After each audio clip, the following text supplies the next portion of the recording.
Doesn't seem to hate all women. He seems to really want a new one. What is the story about the search for a wife? Is there anybody who's actually interested? Well, I mean, we see this all the time. Chris Watts is not a bad-looking person.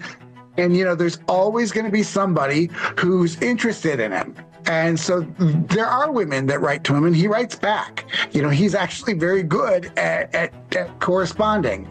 Chris Watts has decided he is not to blame for what happened to Shanann and to Bella and to... 7 years after murdering his wife, Shanann, daughters Bella and Celeste, and unborn son Nico, Chris Watts shows no trace of remorse. From behind bars, he recasts himself as a victim, shifting blame onto Shanann while vilifying women as harlots and Jezebels. In his letters, he even fantasizes about marrying again, quoting scripture to paint himself as redeemed. Yet beneath every word lies denial. Rather than confront the horror of his actions, Watts clings to the illusion that he's still a good man. Unloads on his mistress, Nicole Kessinger, writing this.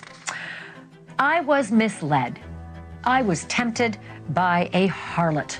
I was weak, and I allowed myself to be fooled by an evil woman. She led me from the path of righteousness. I know that you will deal with her someday.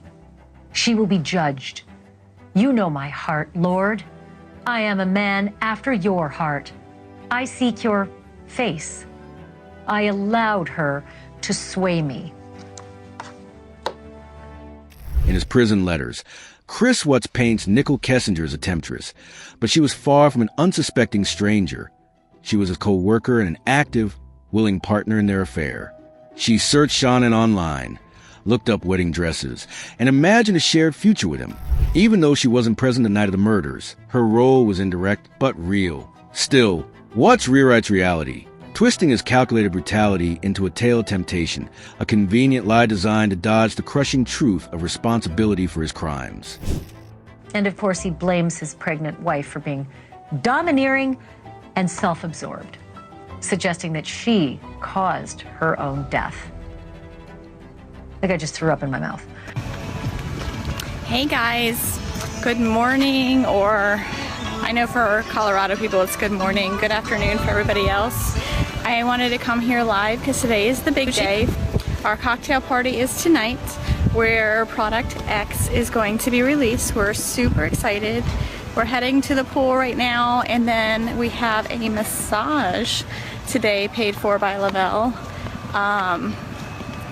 today at 3:30. So Chris and I are super excited. So we're gonna get a massage after we lay by the pool for a little bit and maybe go to the beach again.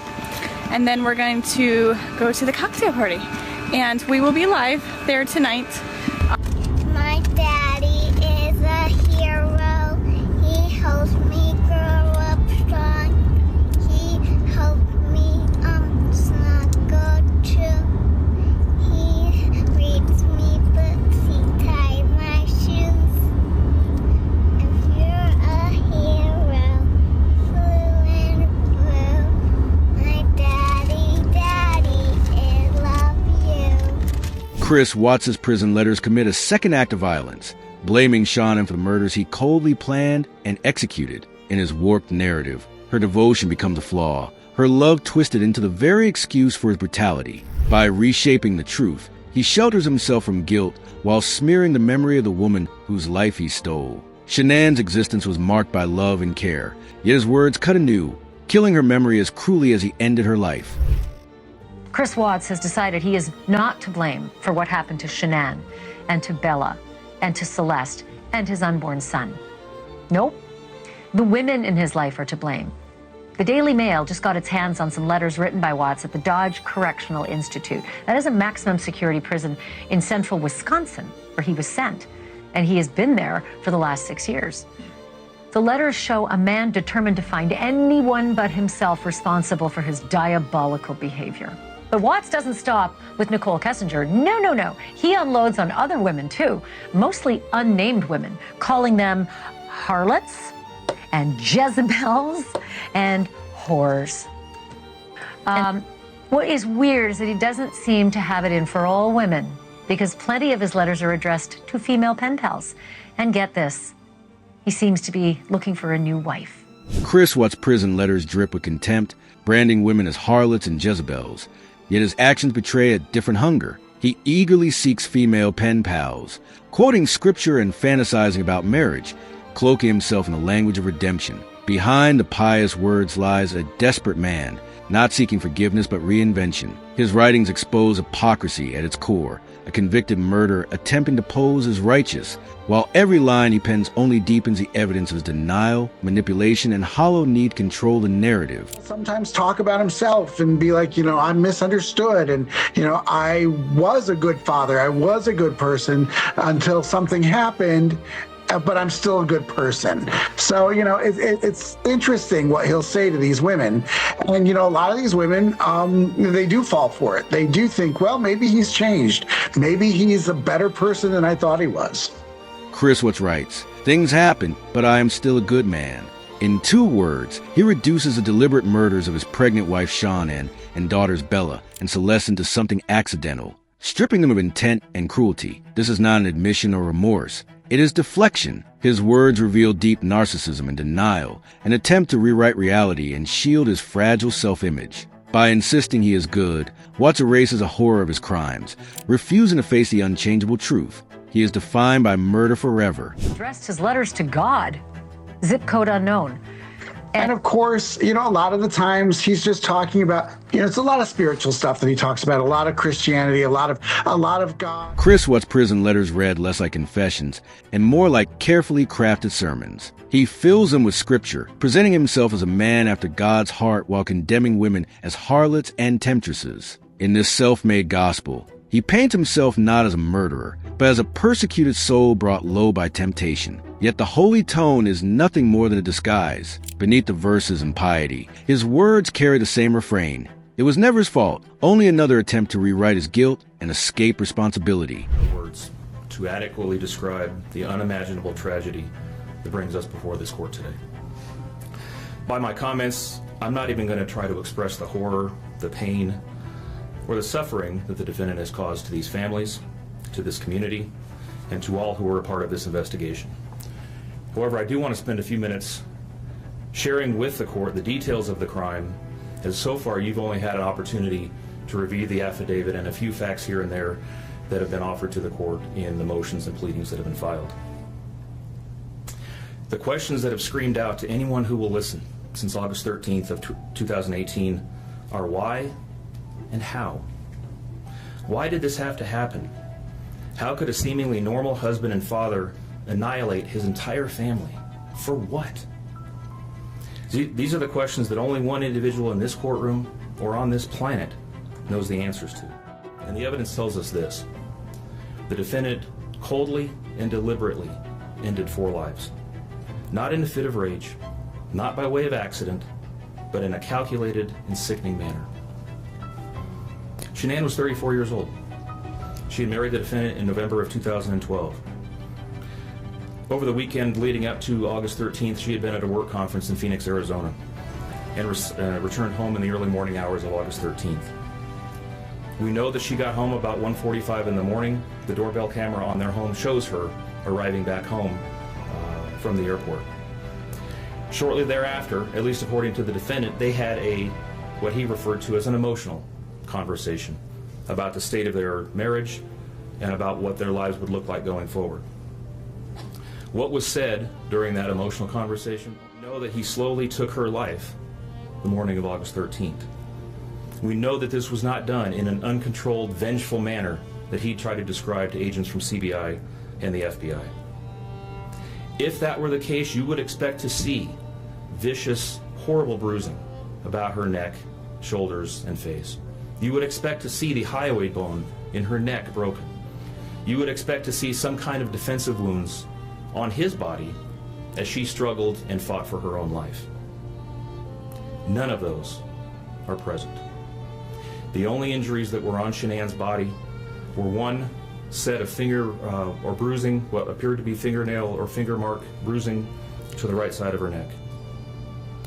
We know that our experts will tell us that it takes 2 to 4 minutes to strangle someone to death manually with their own hands.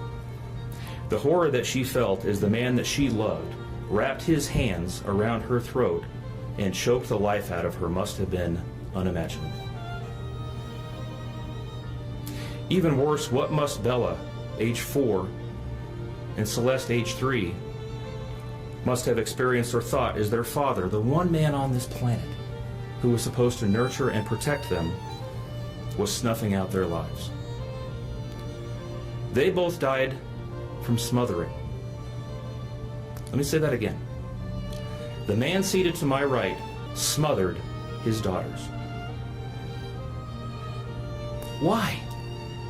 Imagine the horror in Bella's mind as her father took her last breaths away. Your Honor, understand very clearly, Bella fought back for her life. The frenulum, the connective tissue between her upper lip and her gum, had a centimeter and a half laceration. She bit her tongue multiple times before she died. She fought back for her life as her father smothered her. Celeste had no such injuries. In fact, she had no external injuries at all. But according to the medical examiner, she was smothered nonetheless. The defendant then methodically and calmly loaded their bodies into his work truck, not in a hasty or disorganized way. He was seen from the neighbor's doorbell camera, backing his truck into the driveway, going back and forth into the house and back out to the truck 3 different times, 1 time for each of their bodies. He then drove them away from their family home 1 final time, intent on hiding any evidence of the crimes that he had just committed. In one final sign of callousness for his wife, his daughters, and their unborn son, and their remains, he drove them to a location that he thought no one would ever find them, to one of the oil tank batteries with which he was so familiar. He knew this was safe. He had texted a coworker the night before saying, "I'll head out to that site. I'll take care of it."